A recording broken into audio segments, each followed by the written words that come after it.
যার কাছে নামাজ আছে তার কাছে সব কিছু আছে। যার কাছে নামাজ নাই, আল্লাহ বলেন তার কাছে কিছুই নেই। কিন্তু আজকে আমরা চিন্তা করে দেখি তো বন্ধুরা, আমরা যে নামাজ পড়ি না, কিন্তু আমাদের রিজিকের পেরেশানি, আমরা অসুস্থ হয়ে যাচ্ছি, আমরা রোগা হয়ে যাচ্ছি, আমাদের উপরে বিপদ আসতেছে। এই বিপদগুলা কেন আসতেছে? যে আমরা নামাজ পড়ি না। রসুল সাল্লাল্লাহু আলাইহি সাল্লাম তিনি বলেন যে যার কাছে নামাজ আছে বলে তার কাছে সব কিছু আছে। বলে যার কাছে নামাজ নাই বলে তার কাছে রহমতের ফেরেশতা নাই, বরকতের ফেরেশতা নাই, নাজাতের ফেরেশতা নেই।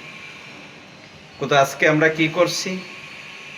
নামাজ না পড়ে আমরা ঘন্টার পর ঘন্টা আমরা রাস্তায় আড্ডা দিচ্ছি, চায়ের দোকানে বসে থাকতেছি, কিন্তু আমরা নামাজ পড়তেছি না।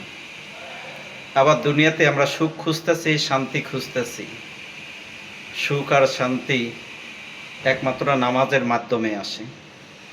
নামাজ যদি না থাকে তা আমাদের কাছে কিছুই থাকবে না।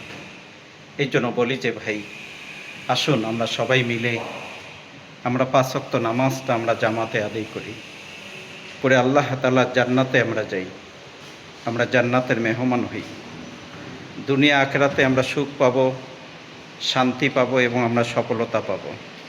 আর যদি নামাজ না পড়ি, আপনি যত টাকা পয়সার মালিক হন না কেন, মনে কোনো সুখ আসবে না, কোনো শান্তি আসবে না।